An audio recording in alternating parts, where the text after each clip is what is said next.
Robert ostis saiakesi loomulikult. 21 euro eest, mida tal oli vaja kindlasti ära kulutada, sest ega eurodega enam me midagi ei tee.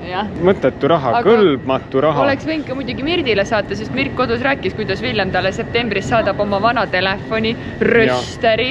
Rösteri? Ma ei tea, ta ütles rösteri. Ja siis oleks võinud saata ka talle selle 21 eurot. Ei, mis rõsteri. Jõudsime Singapuri, Indoneesia, Aneti unistuste maa. Mida ma varba otsaga saan puudutada. Kell on mingisugune 5:30 hommikul. Eesti aja järgi on kell 12:30 öösel. Kõige pikem lennureis, mis on minul siiani olnud 11,5 tundi. Vist natuke hiljaks ka siia maandumisega. Hommikusöök, siuke raamen nuudlisupp, väga maitseb, väga terav. Jam. Botaanikaaeda hetkel ei leidnud, aga leidsime kaktusaia. Palu nüüd edaspidi saad aru, miks ma loksun keset ookeani oma kanuus. Nagu hullub aga sita perus, mulle meeldib just tüdruk ja tal vahetud. Salut. Ma loksun keset ookeani oma kanuus. Nagu hullub aga sita perus, mulle meeldib just tüdruk ja tal vahetud. Salut. Ja no siis tuleb armastus, kui sa teda ei otsi. Jõudsime kohale. Juhu. Ja vihma sajab, 14 kraadi on hetkel. Hakkame otsima, kuidas hotelli juurde saada. Ühesõnaga jõudsime eile Austraaliasse õhtul ja siin on mitu nädalat vihma sadanud ja see vihm ei ole selline nagu Eestis, et natuke tibutab ja vahepeal natuke sajab, vaid siin nagu järjepidevalt on mitu nädalat sadanud ja hetkel on olukord selline.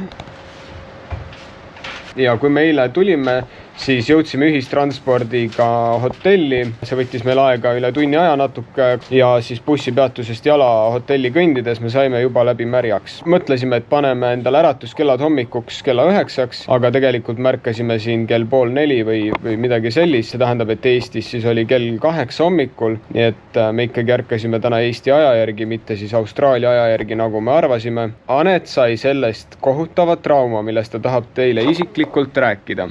Nimelt meil oli kokkuleppe poistega, et nemad panevad äratused 2 äratust. Villem paneb 1, Robert paneb 2. Magama läksime siis kell 1 öösel, Eestis oli siis kell 5. Arvestage seda, et mina olen maganud lennukis kõik lennud. Mina olin tegelikult juba Austraalia ajas omadega, sest ma olin maganud nii-öelda teie Eesti päeva juba ära. Kui ma oleks läinud eile kell 1 magama ja ärganud täna hommikul õigel ajal, oleks minul kõik normaalne. Ja me pidime märkama täna kell 10. Ja kuulen jumala pikalt juba mingi 5 tundi, koristaja käib, kõik tööd, ma veel ise enda peas mõtlesin, miks see koristaja hakkab kell 4 tööle, aga vot kus sa sellega? Lõpuks vähklen, enam ei suuda üleval olla, mitu tundi olin juba nagu pool unes, pool üleval, vaatan siis lõpuks, mis see kell on 3 päeval, ehk teil kell 8 hommikul ja siis ma sain ikka väga vihaseks. Aga ikkagi, kuidas kallikesed mina jään täna magama, ma tahan teilt küsida. No ega ikka ei jää küll. In the dark, in the city, in the dark, in the city, in your heart, in the dark.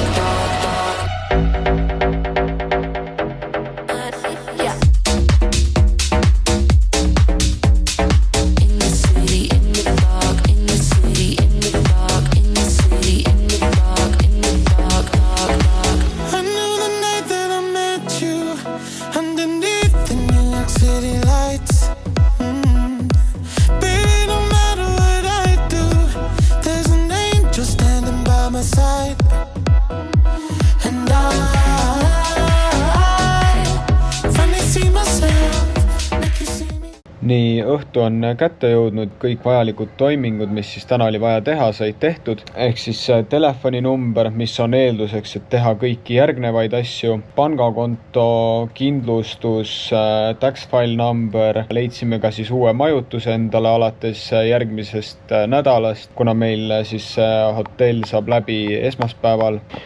Täna lähme tegema Whitecardi koolitust, sest Austraalias on töökohtade saamiseks vaja läbida erinevaid koolitusi või siis tiketeid, et paremaid võimalusi tööpositsioonide jaoks saada. Ja Whitecard on siis tööohutus ja seda me lähme täna tegema.